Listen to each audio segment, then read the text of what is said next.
चलो हाँ स्टार्ट कर रहा हूँ मैं। हेडिंग लगाओ, intercept form of plane. Plane पढ़ रहे थे ना हम लोग।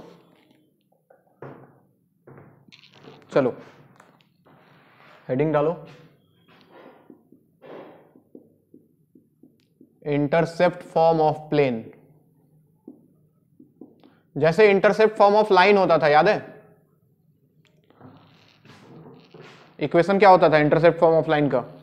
x by a plus y by b equal to 1। वैसे ही प्लेन में होता है बच्चों, ध्यान से देखो। x एक्सिस, y एक्सिस, इधर ले लेता हूं मैं z एक्सिस। कोई एक प्लेन है जो कि तीनों एक्सिस को काट रहा है। मान लो वो जो x एक्सिस पे काट रहा है intercept that is a, y axis पे जितना काट रहा है दैट इज b, और z एक्सिस पे जो काट रहा है दैट इज c। कोई प्लेन है ऐसा इस सिचुएशन में, ये वाला प्लेन तीनों एक्सिस को कट कर रहा है। मुझे इसका इक्वेशन निकालना है। हमें बाकी दुनियादारी नहीं पता, इतना पता है कि अगर ये पॉइंट का कोऑर्डिनेट अगर मैं लिखना चाहूं तो कितना होगा इसका कोऑर्डिनेट? ये एक्स एक्सिस पे है, कितना हो जाएगा? a0 0। अगर इस पॉइंट का कोऑर्डिनेट मैं पूछूं तो क्या 0 b 0 हो जाता, और इस पॉइंट का कोऑर्डिनेट क्या 0 0 c हो जाता। इक्वेशन कैसे निकालते हैं? क्या 3 पॉइंट से जो प्लेन पास करे उसका इक्वेशन निकालना आता है? हमें बताया था। क्या डिटर्मिनेंट इक्वल टू 0? इसको पहला पॉइंट मान लूं तो x माइनस ए, वाई माइनस 0, जेड माइनस 0, यही ना। फिर आता था x2 माइनस x1, याद करो। 0 माइनस ए तो माइनस ए, b माइनस 0 तो b, 0 माइनस 0। फिर आता था x3 माइनस x1, याद है कि भूल गए? 0 माइनस ए, 0 माइनस 0 0, c माइनस 0 c। इसको अगर एक्सपांड करके देखें तो देखो x माइनस ए इंटू ये कॉलम गया, ये रो गया, BC माइनस 0, तो यहां सिर्फ BC बचेगा, माइनस y इंटू अगर ये कॉलम उड़ जाए, ये रो उड़ जाए तो माइनस AC माइनस 0, यहां माइनस AC आएगा, और प्लस z इंटू ये कॉलम गया, ये रो गया, 0 माइनस माइनस प्लस AB हो जाएगा बच्चों, ऐसा कुछ देखा, इक्वल टू 0। अब ध्यान से देखो तो यहां बचा BCX, माइनस माइनस हो गया प्लस ACY प्लस ABZ, और ध्यान से देखो यहां एक माइनस ABC और दिख रहा है, इसको RHS भेज देता हूं, इक्वल टू ABC। और सबको ABC से अगर डिवाइड कर दूं तो क्या इक्वेशन कुछ वैसा ही जाना पहचाना मिल रहा है? x by a plus y by b plus z by c equal to क्या? 1। यहां पे ध्यान देने वाली बात बस इतनी है कि a हो गया intercept of plane on x axis, intercept on x axis, b हो गया इंटरसेप्ट ऑन y एक्सिस, और c हो गया इंटरसेप्ट ऑन z एक्सिस। इसमें कुछ और छोटी छोटी बातें पूछ ली जाएंगी। क्या ये ट्रायंगल ABC दिख रहा है? ट्रायंगल ABC तुमसे पूछा जाएगा centroid of triangle ABC, centroid of triangle ABC। तो क्या हम इसका सेंट्रोइड निकाल सकते हैं बच्चों? कोऑर्डिनेट तो पता है ही। सेंट्रोइड हमने क्या पढ़ाया आपको? x1 plus x2 plus x3 divide by 3, तो a प्लस 0 बाई 3। ऐसा लगता है जैसे a by 3, b by 3, c by 3 आ जाएगा। सिमिलरली अगर तुमसे बोला जाए कि सेंट्रोइड ऑफ टेट्राहेड्रॉन, टेट्राहेड्रॉन दिखाई दे रहा है, ओरिजिन को इंक्लूड करो, OABC, अगर इस ओरिजिन को O मान लूं तो एक टेट्राहेड्रॉन नहीं बन रही है, और ओरिजिन का कोऑर्डिनेट 0 0 0 होता है बच्चों, तो इसका क्या हो जाएगा सेंट्रोइड का कोऑर्डिनेट? क्या a plus 0 plus 0 plus 0 divide by 4, तो a by 4, b by 4, c by 4। और एक जो खास बात पूछी जाती है, ओरिजिन से इस पे परपेंडिकुलर डाल दो। मान लो कि ये प्लेन कुछ ऐसा है, ये वाला प्लेन को इधर बनाया और यहां ओरिजिन है, और मान लो यहां से मैंने इसके ऊपर एक परपेंडिकुलर डाला जिसका लेंथ कितना है? p है। तो याद करो ये प्लेन का इक्वेशन, मैंने लेंथ ऑफ परपेंडिकुलर में निकालना चाहता हूं, length of perpendicular from origin is equal to p। याद करो लेंथ ऑफ परपेंडिकुलर कैसे निकालें? 0 0 0 से इस पे परपेंडिकुलर डाला, इक्वेशन है x by a plus y by b plus z by c minus 1 equal to 0। तो मॉड के अंदर ये पॉइंट पुट करते थे, तो 0 0 0 क्या सिर्फ -1 बचेगा, डिवाइड बाय अंडर रूट में क्या 1/a² plus 1/b² plus 1/c², सही लिख रहा हूं, इक्वल टू p। अब देखना, इसको RHS भेजा, इसको LHS लाया और बोथ साइड स्क्वायरिंग कर दिया, तो एक रिलेशन सबको दिखाई दे रहा है, 1/a² plus 1/b² plus 1/c² equal to -1/p का स्क्वायर कर देता, तो क्या 1/p² बन जाता। इस पे भी सवाल पूछे गए हैं कि अगर इस प्लेन का ओरिजिन से परपेंडिकुलर डिस्टेंस p हो तो कुछ पूछ सकता है, ये रिलेशन काम में आता है, 1/a² plus 1/b² plus 1/c² equal to 1/p²। बात समझ आई? अरे बात समझ आई? हेलो, लिखो।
हो गया?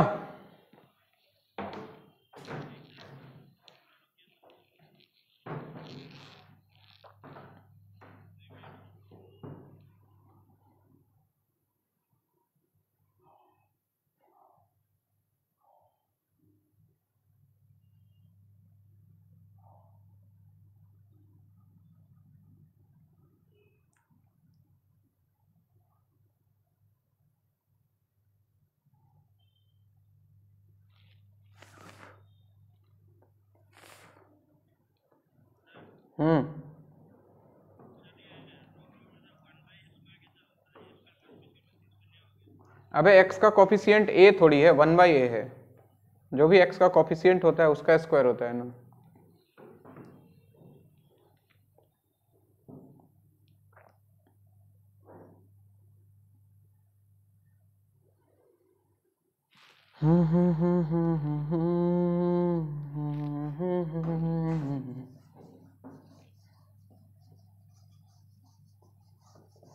हो गया ना? अच्छा, वॉल्यूम ऑफ टेट्राहेड्रॉन याद है? कहां सर इतना याद रहता है जीवन में?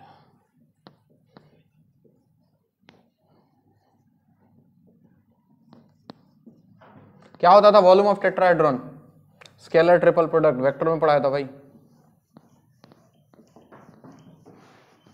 बॉक्स के पहले भी कुछ था। चलो इधर देखो, सबसे पहले ये बताओ, वेक्टर ओ ए अगर लिखना होता तो क्या लिखता? वेक्टर ओ ए क्या A I cap, O vector O B J cap है गधा, बी जे कैप, और vector O C C K cap.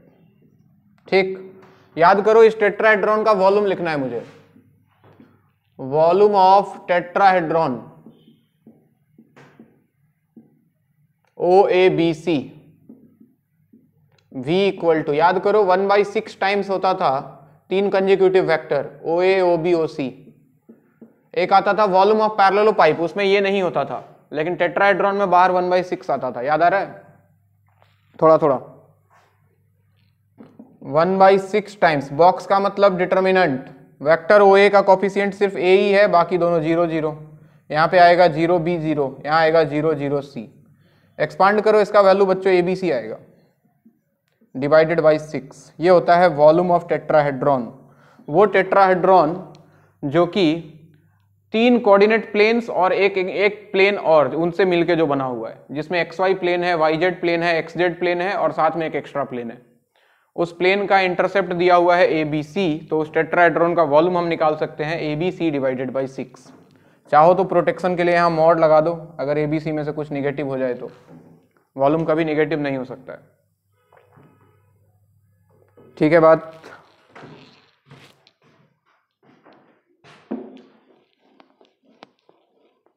तो ये स्पेशल प्लेन था, इसके ऊपर सवाल पूछे जाते हैं, डायरेक्ट सवाल।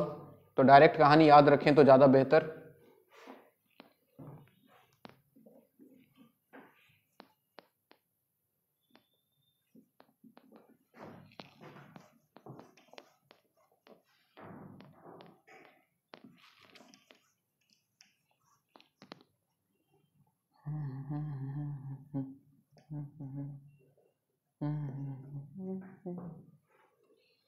चलो क्वेश्चन लिखते हैं।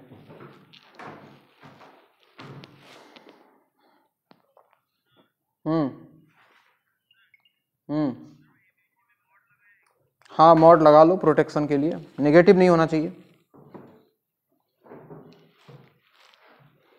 लिखो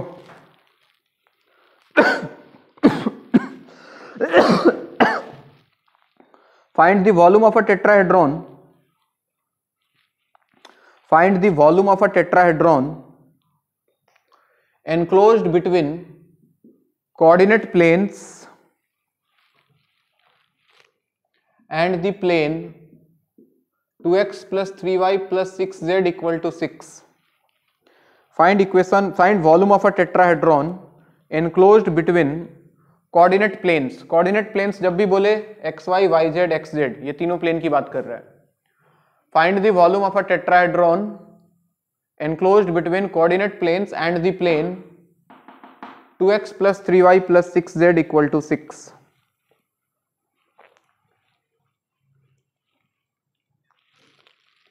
ओके क्या आंसर बताओ? यही टेट्राहेड्रॉन की बात कर रहा है वो, तो उसके लिए ABC चाहिए हमको। क्या ABC 236 है? हट गधा,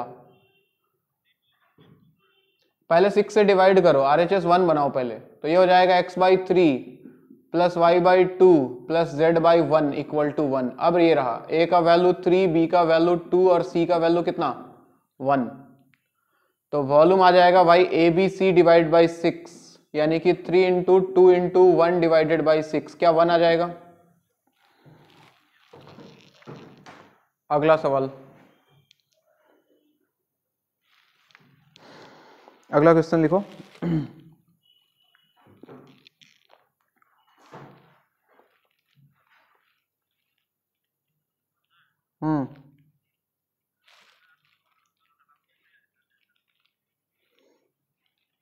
अरे भारत बंद है, मतलब थोड़ा बहुत बंद है, सारा बंद थोड़ी है। लिखो नेक्स्ट क्वेश्चन लिखो। क्या?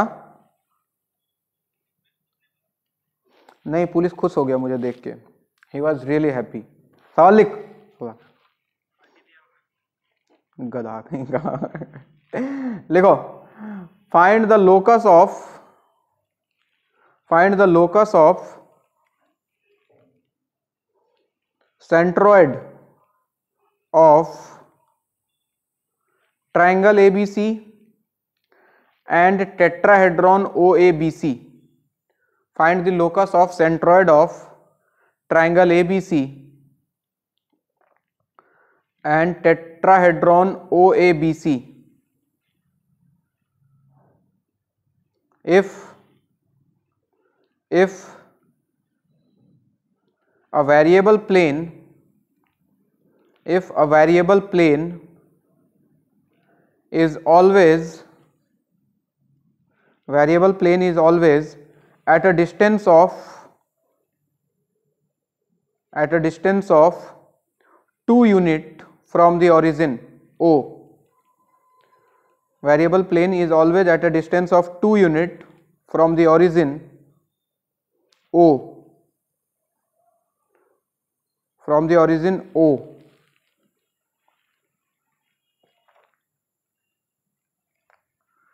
Full stop.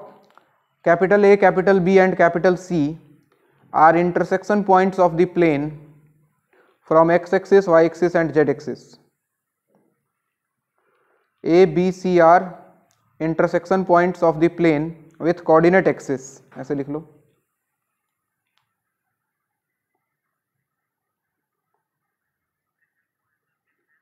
With x-axis, y-axis and z-axis या फिर कोऑर्डिनेट एक्सिस, तुम्हारी मर्जी है. यही प्लेन की बात हो रही है.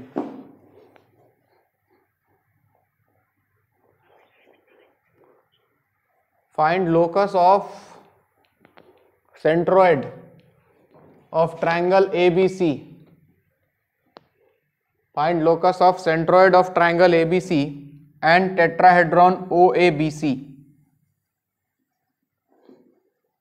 If a variable plane is always at a distance of 2 units from origin O. Variable plane is always at a distance of 2 units from the origin O. Full stop के बाद ABC are intersection points of the plane with x-axis, y-axis and z-axis. ABC are intersection points of the plane with x-axis, y-axis and z-axis.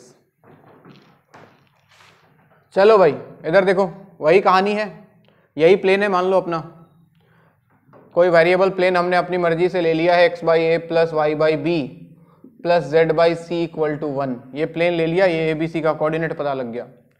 सबसे पहले triangle ABC की बात करें तो triangle ABC में बच्चों क्या सेंट्रॉइड होता है, कितना, a/3, b/3 और c/3, यही होता था. मान लो हमें लोकस निकालना है सेंट्रॉइड का, तो सेंट्रॉइड को या तो HK मानो या फिर XYZ ही मान लो डायरेक्टली. तो हमें क्या पता लगा, अगर दोनों सेंट्रॉइड है तो मैं बोल सकता था कि x का वैल्यू a/3, y का वैल्यू b/3 और z का वैल्यू कितना होना चाहिए था, c/3. यहाँ से ABC निकाल लो भाई, a equal to 3x. ABC तो हटाना पड़ेगा ना, ABC अपनी मर्जी से लाए हम, इक्वेशन XYZ में चाहिए. b equal to 3y and c equal to 3z. अब ABC हटाने के लिए एक और रिलेशन चाहिए, तो रिलेशन क्या दिया है, ओरिजिन से परपेंडिकुलर डिस्टेंस दिया है ना 2. और हम जानते हैं इस प्लेन का ओरिजिन से परपेंडिकुलर डिस्टेंस अगर p है तो ये रिलेशन ये फॉलो करेगा, 1/a² plus 1/b² plus 1/c² must be equal to 1/p². ABC और p का वैल्यू रख दो यहाँ पे, देखो रिलेशन निकल के आ गया. तो 1/a के जगह 3x रखोगे तो 9x² plus 1/9y² plus 1/9z² equal to 1/2². 9 को चाहो तो उधर भेज दो, तो 1/x² plus 1/y² plus 1/z² equal to कितना आ जाएगा, 9/4. ये रहा लोकस.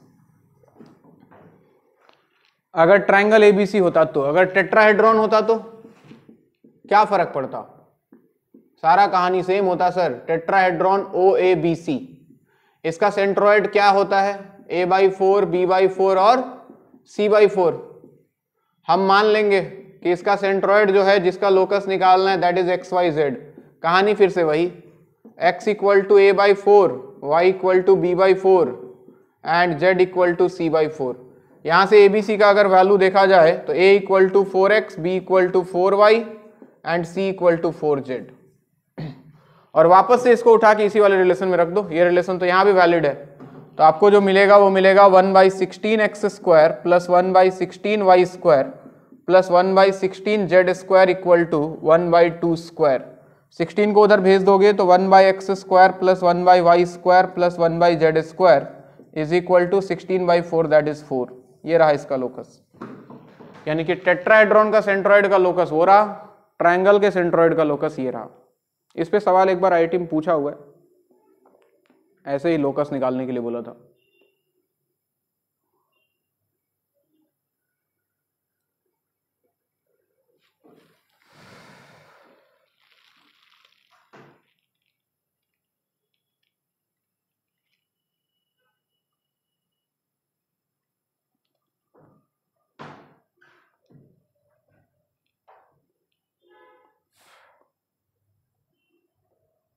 ये मुझे जब भी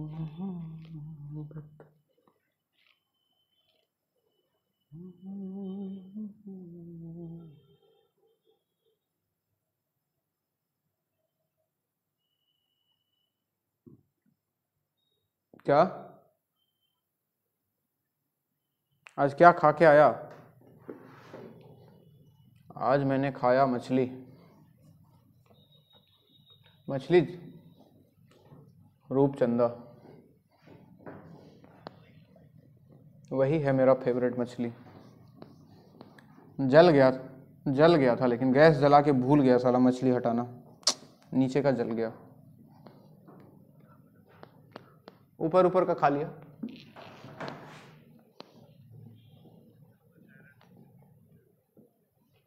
ऐसा कुछ नहीं है। चलो, एंगल बिटवीन प्लेन्स, हेडिंग लगाओ। Angle between two planes, plane के बीच का एंगल देखेंगे अब हम लोग। लाइन के बीच का एंगल तो हम पढ़ चुके हैं, प्लेन के बीच में भी देख लें।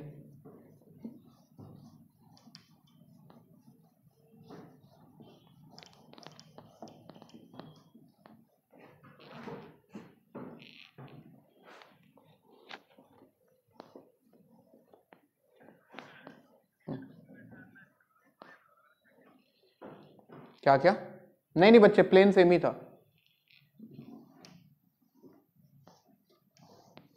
क्वेश्चन दो था, एक बार ट्रायंगल के लिए, एक बार टेट्राहेड्रॉन के लिए। आ जाओ, प्लेन के बीच का एंगल निकालते हैं हम। दो प्लेन अगर मार्केट में दिया हो, एक ये प्लेन और दूसरा ऐसा कुछ प्लेन मान लेता हूं, ऐसे, इनके बीच का हमको एंगल निकालना है। सबसे पहले बात करता हूं वेक्टर फॉर्म की। सब लोग बोर्ड पे देखो। अच्छा, वेक्टर फॉर्म में प्लेन का इक्वेशन बताओ, क्या पढ़ाया हमने? जनरल इक्वेशन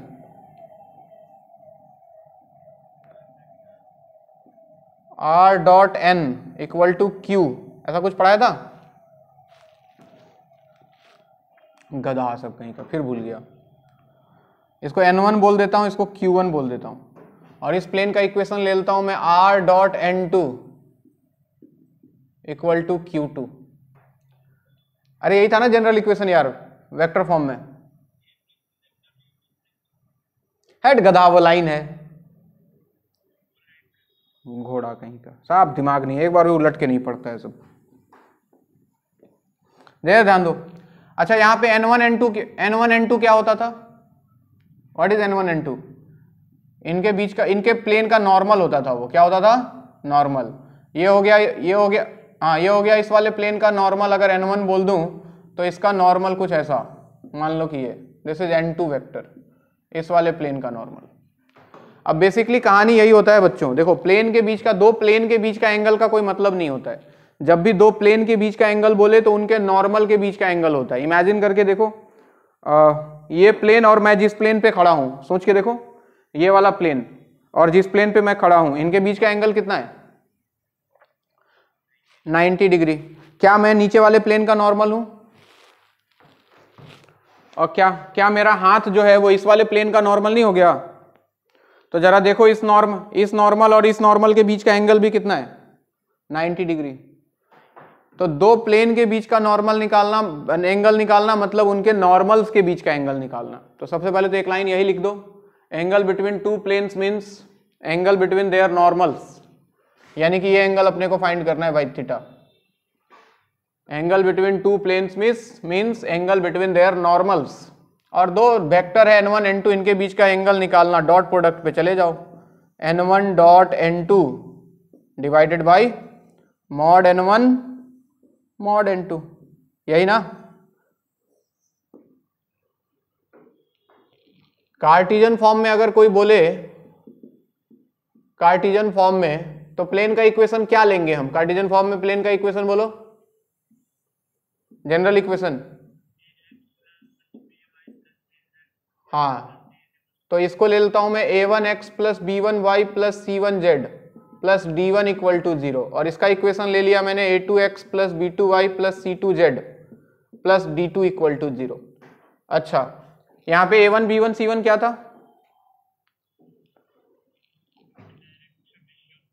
डायरेक्शन रेशियो किसका? प्लेन के नॉर्मल का। जल्दीबाजी में गलती ना कर दें, अगर इसको मैं n1 वेक्टर बोल देता तो n1 वेक्टर क्या मैं लिख सकता था? a1 i cap plus b1 j cap plus c1 k cap, बोलो। और इसका नॉर्मल वेक्टर अगर n2 होता, n2 वेक्टर, तो क्या मैं इसको लिख सकता था? a2 i cap plus b2 j cap plus c2 k cap. अरे भूल गए कि याद है? ये a1 b1 c1 a2 b2 c2 plane के नॉर्मल का डायरेक्शन रेशियो होता था। तो इनके बीच का अगर ये वाला फॉर्मूला यहाँ पे लगा दूं मैं, कॉस थीटा वाला फॉर्मूला, जरा सोच के देखो, n1 डॉट n2 करूंगा तो मुझे मिलेगा a1 a2 plus b1 b2 plus c1 c2 divided by mod n1 करो तो under root a1 square plus b1 square plus c1 square, और मॉड n2 करोगे तो under root a2 square plus b2 square plus c2 square. ये देखो, क्या formula कोई change हुआ क्या? लाइन में भी तो यही फॉर्मूला पढ़ा था हमने, दो लाइन के बीच के एंगल का। अरे था,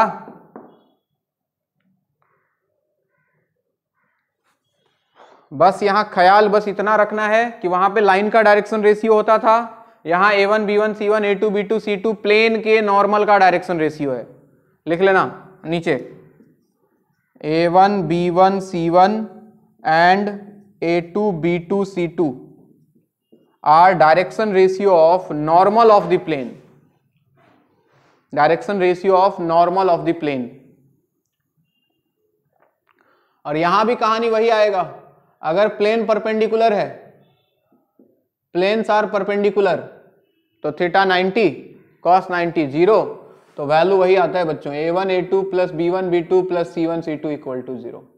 कुछ भी नया चीज नहीं, लाइन परपेंडिकुलर तब भी यही रिलेशन था, प्लेन परपेंडिकुलर तब भी यही रिलेशन। प्लेन का डायरेक्शन रेशियो नहीं है ये, प्लेन के नॉर्मल का डायरेक्शन रेशियो है। बात समझ में आ रही है?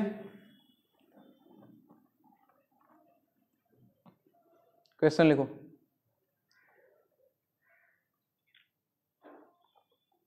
लिखो लिखो।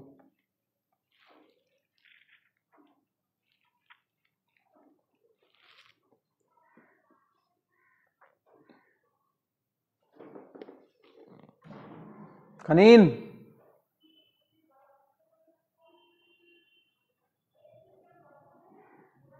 पानी दो ना, पानी।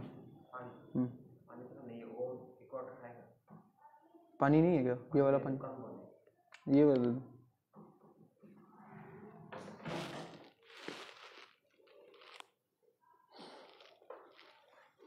हो गया भाइयों?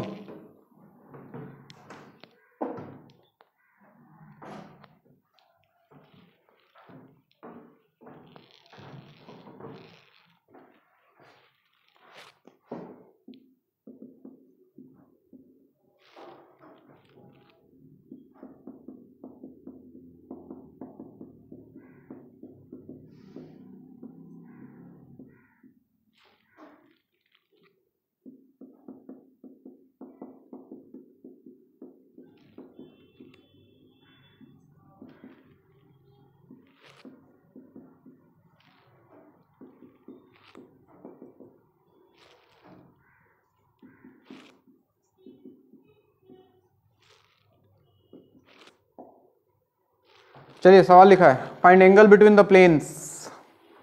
पहले में वेक्टर इक्वेशन दिया है, दूसरे में कार्टेशियन इक्वेशन दिया है।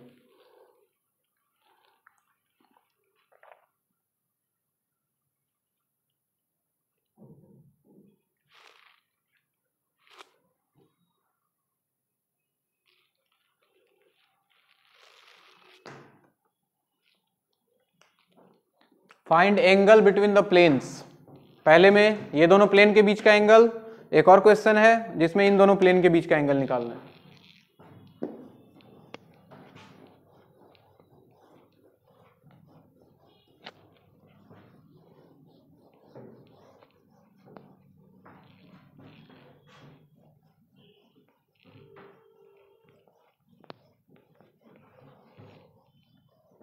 ध्यान रहे आर वेक्टर इक्वेशन में आर के साथ जो होता है डॉट प्रोडक्ट में वही नॉर्मल होता है, यानी कि ये n1 है बच्चों, ये n2 है, यानी कि ये a1 b1 c1 है, ये a2 b2 c2 है। पहचान लोगे ना देख के। cos theta equal to a1 a2 1 into 2 plus b1 b2 2 into -1 plus c1 c2 2 into 2 divided by under root a1 square b1 square c1 square 1 plus 4 फिर under root 4 plus 1 plus 4। अरे सही है। तो cos थीटा इक्वल टू आपको मिल जाता है, ये 2 2 उड़ गया, ऊपर बचा 4 और नीचे 3 और 3 9, तो थीटा का वैल्यू cos इनवर्स 4/9। इनके बीच का निकालो। कार्टेशियन इक्वेशन में ख्याल रहे this is a1 b1 c1, this is a2 b2 c2, normal का डायरेक्शन रेशियो, फॉर्मूला तो वही लगाना है।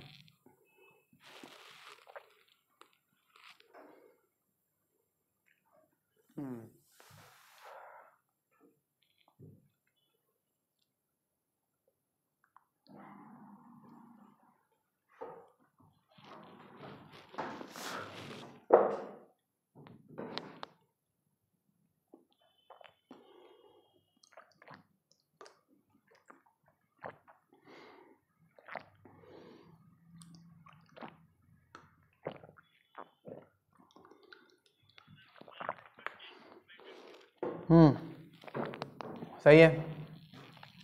दूसरे वाले में cos थीटा इक्वल टू देखो a1 a2 6 into 1 6 b1 b2 -2 into 2 -4 and 3 into 2 6 divide by under root 36 plus 4 plus 9 under root 1 plus 4 plus 4। ठीक है क्या?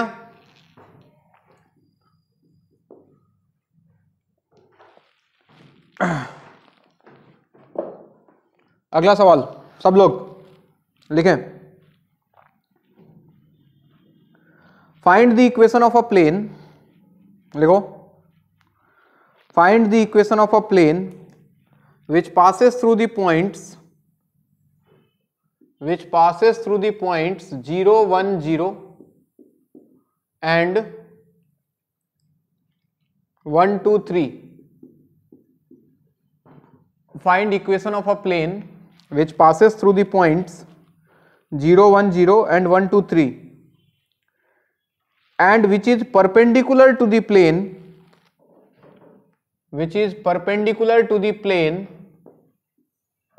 x plus y plus z plus 4 equal to 0. Find equation of a plane which passes through the point 0 1 0 and 1 2 3 and which is perpendicular to the plane x plus y plus z plus 4 equal to 0. इस plane का equation निकालना है जिसपे दो point given है और इस given plane के ये परपेंडिकुलर है, इनके बीच का एंगल 90 डिग्री है। बात समझ आई? सवाल?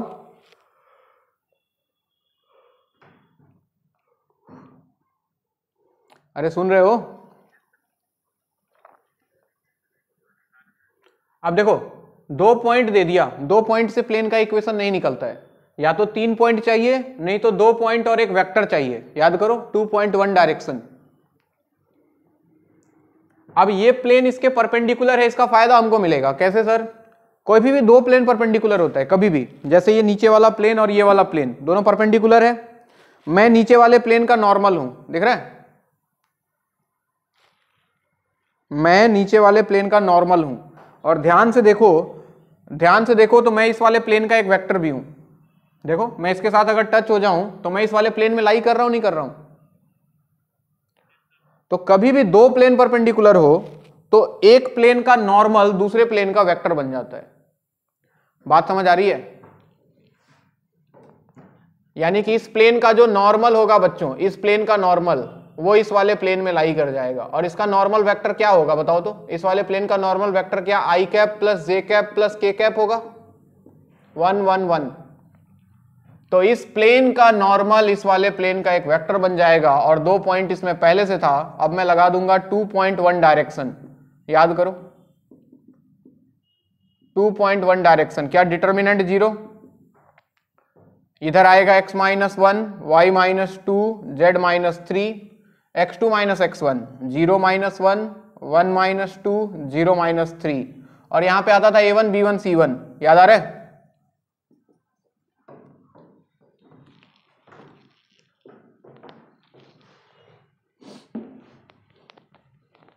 नीचे इसको एक्सपांड करने के लिए जगह छोड़ देना, बाद में कर लेना। नीचे नोट डाल के ये बात जरूर लिख देना,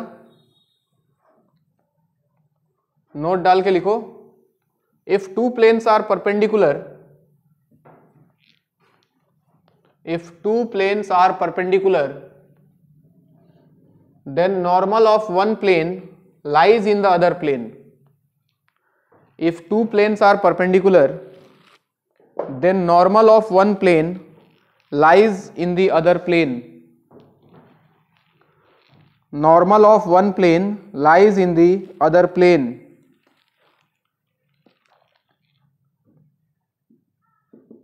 Normal of one plane lies in the other plane.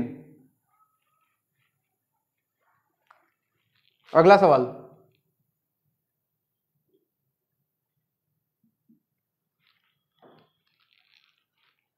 Next question लिखें, find equation of a plane which passes through the point 0 1 0.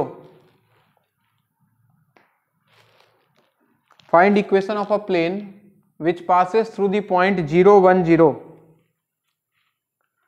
and perpendicular to the planes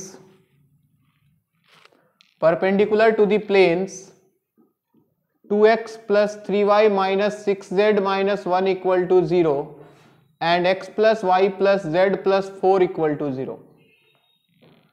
Find equation of a plane which passes through the point 0 1 0 and perpendicular to the planes this and this. यानी कि इस बार ये plane जो है वो दो given plane के perpendicular दिया है।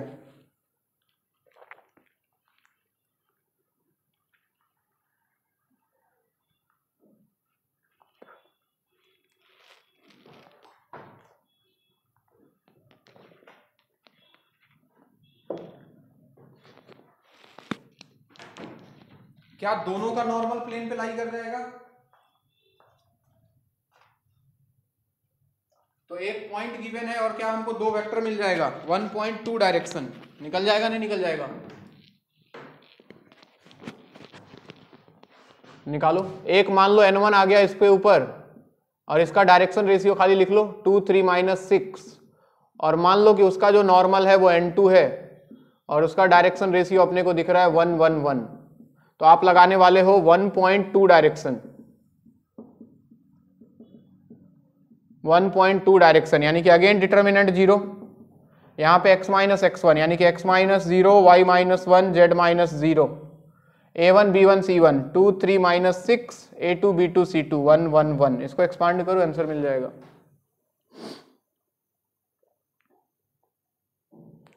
बात समझ आ रही है?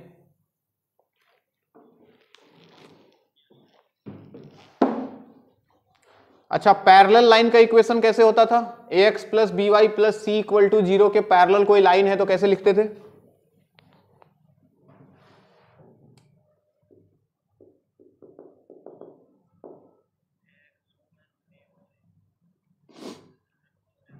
कांस्टेंट चेंज कर देते थे सिर्फ, है ना? वैसे ही equation of a parallel plane, equation of a plane same कहानी यहां भी है। प्लेन जो है वो बिल्कुल लाइन जैसा होता है। Equation of a plane parallel to given plane,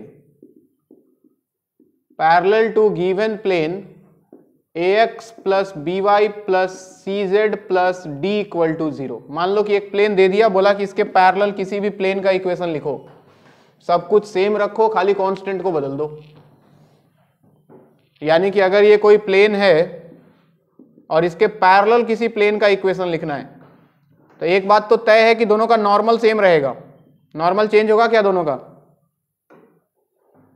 नहीं होगा।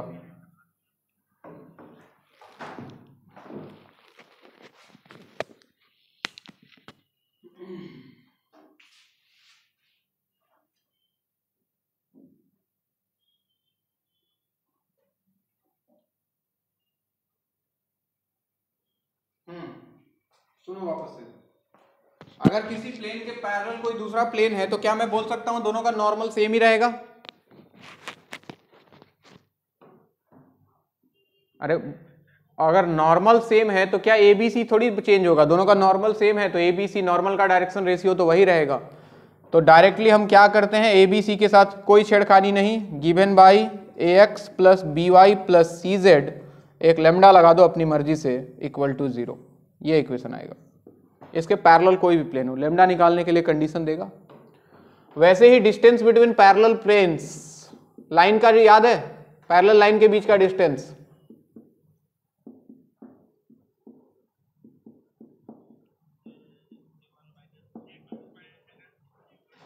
हाँ बिल्कुल वही। मान लो कि एक प्लेन दिया है A x plus B Y plus C Z plus D one equal to 0, और दूसरा प्लेन दे दे A x plus B Y plus C Z plus D two equal to 0। पहचान लोगे कि एबीसी सेम है तो पैरेलल है, तो इनके बीच का जो डिस्टेंस होगा D equal to mod of D one minus D two, constant का difference, divide by under root A square plus B square plus C square. खत्म कहानी। फैमिली ऑफ लाइंस याद है? फैमिली ऑफ लाइंस, दो line है L1 और L2, तो उनके इंटरसेक्शन पॉइंट से कोई तीसरा लाइन पास करे तो इक्वेशन क्या होता था? L1 plus lambda L2 equal to 0। बिल्कुल यहां भी बच्चों same. Family of planes, family of planes का मतलब equation of plane, equation of plane passing through, यहां पॉइंट नहीं होता है बच्चों, लाइन होता है, line of intersection, line of intersection, LOI बोलते हैं इसको शॉर्ट में, LOI ऑफ टू प्लेन्स,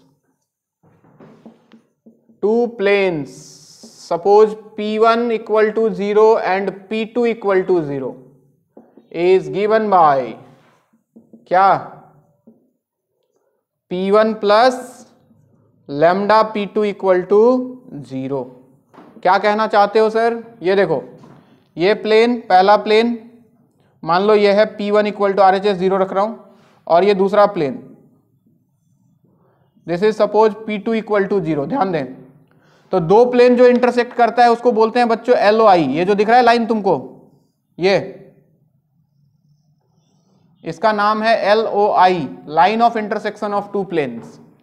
अब ध्यान से सोचो, यहां से और कोई प्लेन पास कर जाए, हो सकता है क्या? बिल्कुल हो सकता है। ये देखो, ये वाला प्लेन, और भी हो सकते हैं, हजारों लाखों प्लेन हो सकते हैं, मैं तो कुछ बना रहा हूं। ये प्लेन हो गया। अपना नोटबुक देखो ना, तुम्हारे नोटबुक का ऊपर वाला दोनों कवर, वो दो प्लेन मार लो तो बीच का जितना पेज है वो सारा का सारा उन दोनों के लाइन ऑफ इंटरसेक्शन से पास कर रहा है कि नहीं? ये देखो, ये दोनों अलग अलग प्लेन अगर मान लें, ये वाला और पीछे वाला, तो ये सारा का सारा उसी लाइन ऑफ ये लाइन ऑफ इंटरसेक्शन हो गया, यहां से सारा पास कर रहा है। तो इन सब का इक्वेशन जो होगा वो P1 plus lambda P2 equal to 0। Note करें फटाफट।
क्वेश्चन लिखो।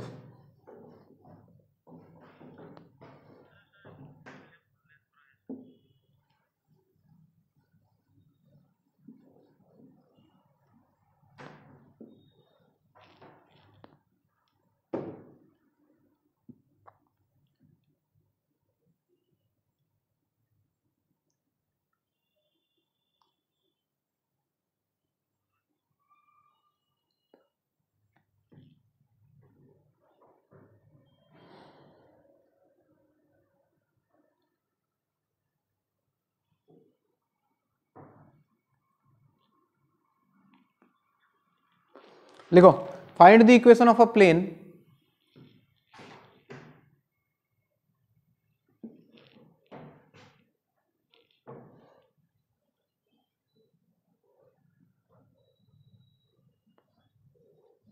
find the equation of a plane parallel to find the equation of a plane parallel to the plane x plus y plus z plus 4 equal to 0 which passes through the point 1 2 3.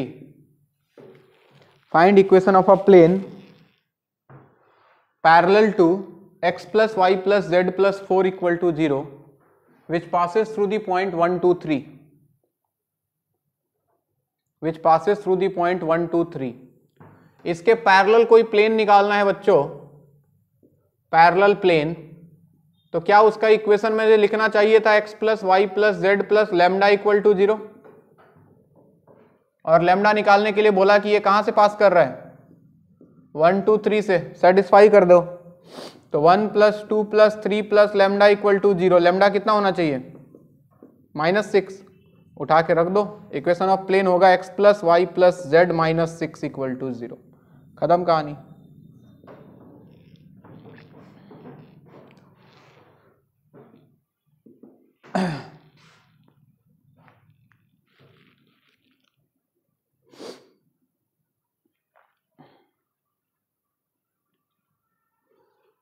Next, find distance between the planes x plus 2i plus 2z plus 4 equal to 0 and 2x plus 4y plus 4z plus 1 equal to 0. इन दोनों के बीच का distance निकालना है।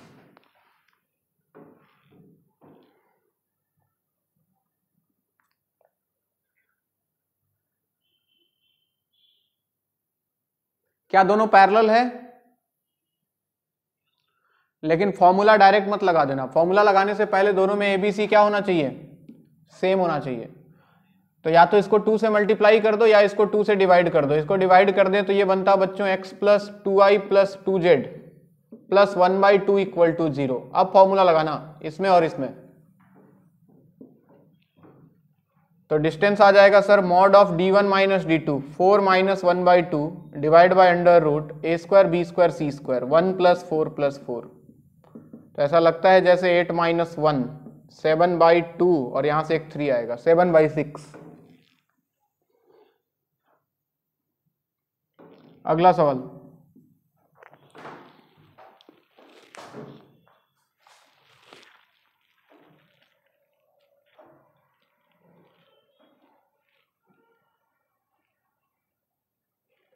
लिखो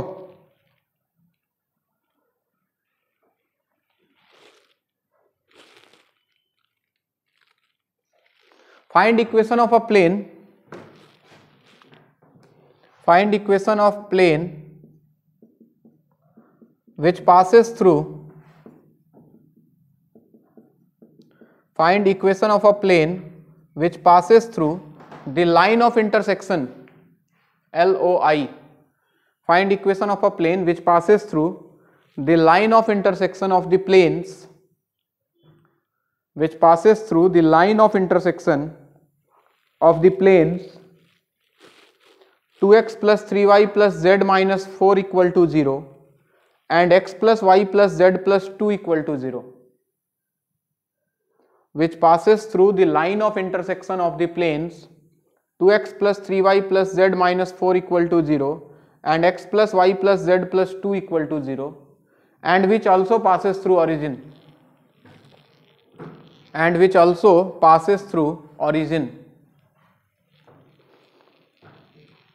इन दोनों plane के line of intersection से पास कर रहा है और ओरिजिन से भी पास कर रहा है, तो आपको उस प्लेन का इक्वेशन निकालना है। तो इन दोनों प्लेन के लाइन ऑफ इंटरसेक्शन से अगर पास कर रहा है तो क्या equation P1 plus lambda P2 बच्चों, ये रहा P1, ख्याल रहे P1 P2 में RHS 0 रखना है। तो 2x plus 3y plus z minus 4 plus lambda times x plus y plus z minus 2 equal to 0। ये आ गया। लैम्डा निकालने का कंडीशन है कि ये पास कर रहा है ओरिजिन से, तो ओरिजिन इसको सेटिस्फाई करा दो एक्स वाई जेड के जगह पे। तो 0 0 0 यहां बचेगा -4 plus lambda into 0 0 0 minus 2 equal to 0। क्या? हाँ +2, हाँ +2, हाँ ठीक है +2। तो ये +2, तो लैम्डा कितना आ जाएगा भाई? 2 आ जाएगा क्या? ये लैम्डा 2 उठा के यहां डाल दो तो इक्वेशन बन जाता 2x plus 3y plus z minus 4 plus 2 times x plus y plus z plus 2 equal to 0। Solve कर लो इसको, इक्वेशन आ गया।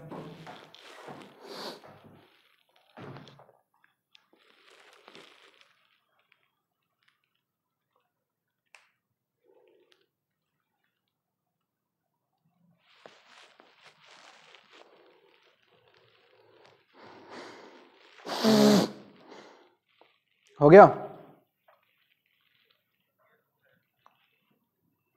Next question,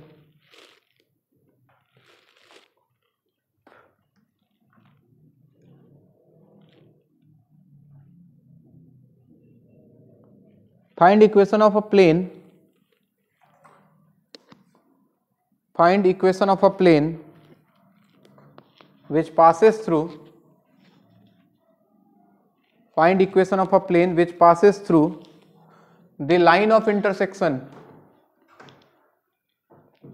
find equation of a plane which passes through the line of intersection of the planes, यही दोनों फिर से 2x plus 3y plus z minus 4 equal to 0 and x plus y plus z plus 2 equal to 0. Find equation of a plane which passes through the line of intersection of the planes this and this and which is perpendicular to the plane x minus y minus z minus 1 equal to 0, which is perpendicular to the plane x minus y minus z minus 1 equal to 0। यानी कि इन दोनों के line of intersection से पास कर रहा है और साथ में इस प्लेन के परपेंडिकुलर है, यानी कि यहां तक तो कहानी सेम ही रहेगा भाई। ये देखो, अगर इन्हीं दोनों के लाइन ऑफ इंटरसेक्शन से पास कर रहा था तो ये कहानी तो सेम रहेगा, प्लेन का इक्वेशन तो यही आने वाला है कि नहीं? समझ रहे हो?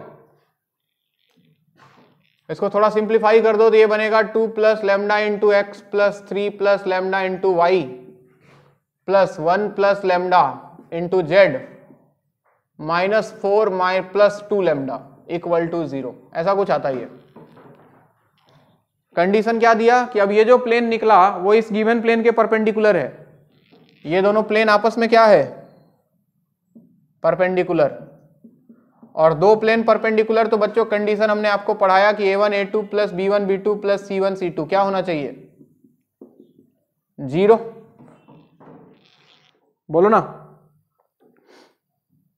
तो ये रहा a1 b1 c1 और यहां रहा 1 -1 -1 कर दो तो 2 plus lambda into 1 plus 3 plus lambda into -1 plus 1 plus lambda into again -1 equal to 0। देखो यहां से लैम्डा कितना आ रहा है, चेक करो।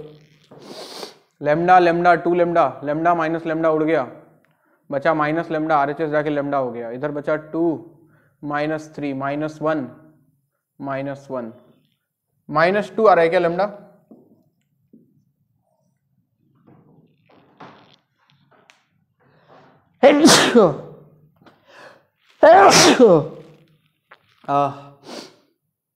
अरे लैम्डा -2 आ रहा है क्या?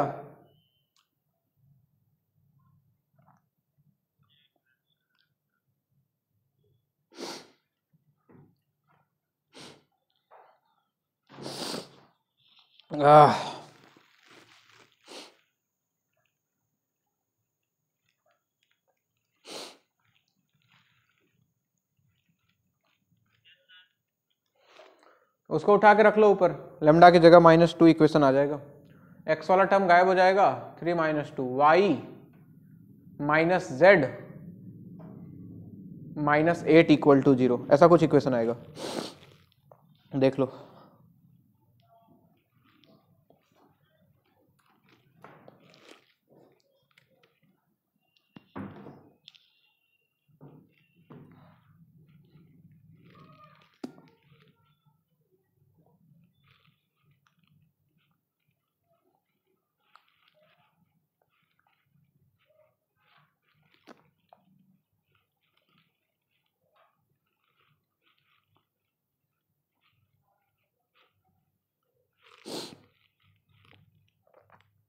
हो गया भाई?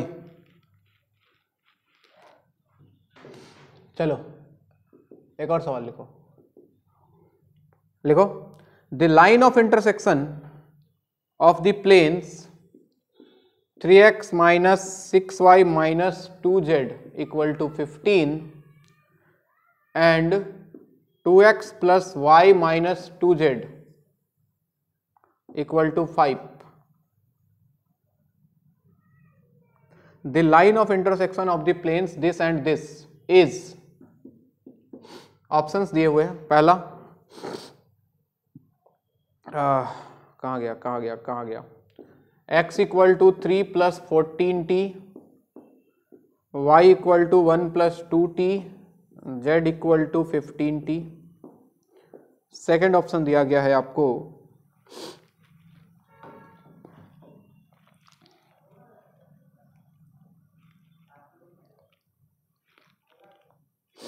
x = 3 + 14t, y = -1 + 2t and z = 15t। तीसरा x = -3 - 14t, y = -1 + 2t, z = 15t। चौथा नन ऑफ दिस है।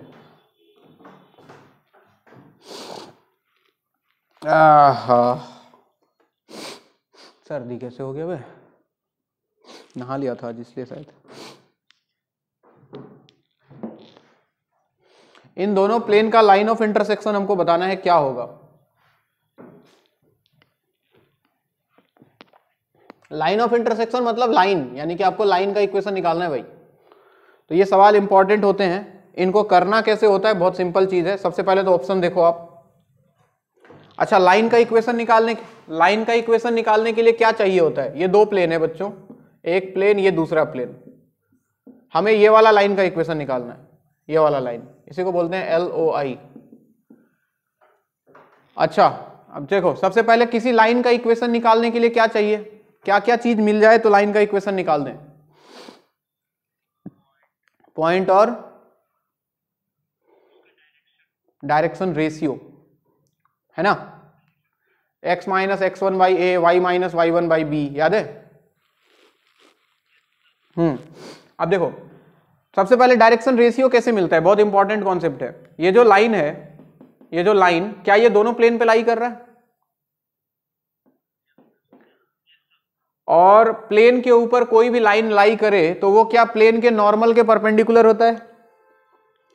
प्लेन का नॉर्मल और ये प्लेन का लाइन, तो क्या ये जो नॉर्मल है इस लाइन के परपेंडिकुलर होगा?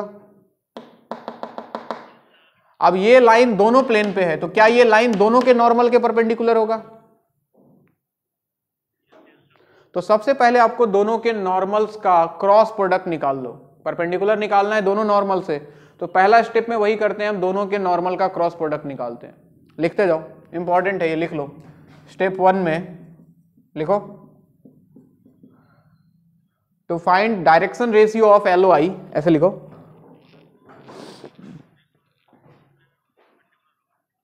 दोनों के नॉर्मल के परपेंडिकुलर होगा, लिखो ऐसे लिखो, LOI is perpendicular to normals of both the plane. LOI is perpendicular to normals of both the planes. LOI is perpendicular to normals of both the planes. Both the planes. Perpendicular to normal of both the planes. So, to find its direction ratio, find N1 cross N2. To find its direction ratio, find N1 cross N2, दोनों के normal का cross product I J K। अच्छा, N1 vector क्या होता है? पहले का normal दिख रहा है, 3 - 6 - 2, और दूसरे का 2 1 - 2 दिख रहा है ना सबको?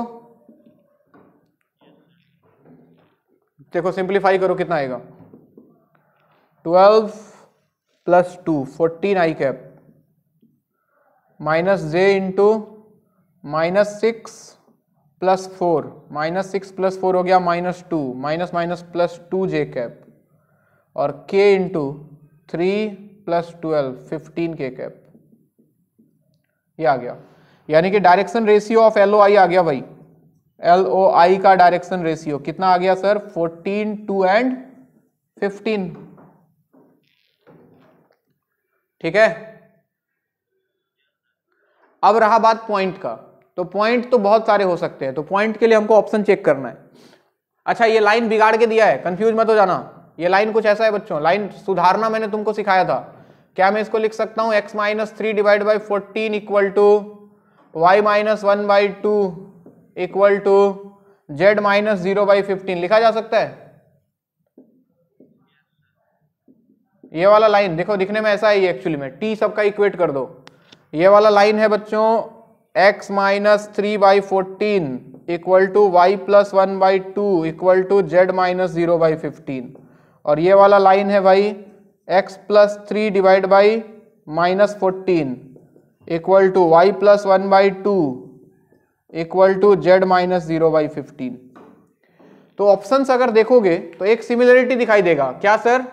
सब में देखो z कोऑर्डिनेट 0 है, दिख रहा है? पॉइंट का z कोऑर्डिनेट सब में 0 है, यानी कि हमें वो पॉइंट लेना है जिसका z कोऑर्डिनेट क्या हो? 0। तो ऑप्शंस को ऑब्जर्व करने के बाद हमने क्या किया, सबसे पहले तो z कोऑर्डिनेट को 0 पुट कर दो दोनों ही प्लेन में। इस लाइन पे कोई ऐसा पॉइंट लो जिसका z कोऑर्डिनेट क्या होना चाहिए? 0 होना चाहिए। तो हमने z 0 पुट कर दिया दोनों प्लेन में। तो देखो इक्वेशन क्या मिलता, एक मिलता 3x - 6y = 15, और दूसरा इक्वेशन मिलता बच्चों 2x + y = 5, और दोनों को सॉल्व करो। सॉल्व 1 और 2, कितना आता बताओ x और y का वैल्यू? इसको 6 से मल्टीप्लाई करके ऐड कर दो, तो y गया, तो ये हो गया 12 + 3 15x, और इधर आता 30 + 15 45, तो x का वैल्यू 3 आ जाता, और y कितना आता भाई? x 3 रखो तो 6, 5 - 6 - 1, और z तो हमने 0 लिया ही है, तो पॉइंट का कोऑर्डिनेट क्या आ जाता? 3 - 1 एंड 0। बात समझ आई? तो ये रहा पॉइंट और ये रहा डायरेक्शन रेशियो। तो बताओ जरा इक्वेशन ऑफ LOI क्या होता? x - x1 यानी कि 3 / a 14 equal to y - +1 divided by 2 equal to z - 0 divide by 15। ये आंसर देखो कहां पे, कौन सा ऑप्शन? Second option. तो ये 2 स्टेप्स हैं भाई, लिख लो। वो पॉइंट के साइड में कहीं लिख लेना, जहां पे पॉइंट निकाल रहे हैं वहां पे लिख लेना ऑब्जर्व द ऑप्शन, ऐसे कहीं लिख लो observe the option for point, observe the options for point. बाकी तुम खुद समझ जाना कि जो 0 है उसको 0 रखना है, जो हर जगह 0 है, कोई ना कोई एक 0 देगा ही।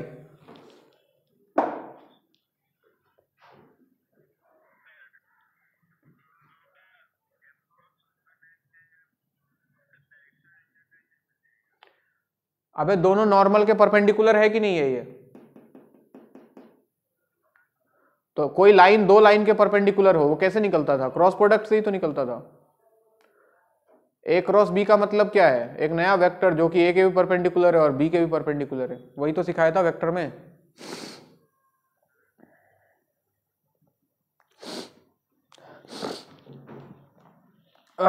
तो ये इंपॉर्टेंट चीज है भाई, पूछा जा सकता है, ख्याल रहे।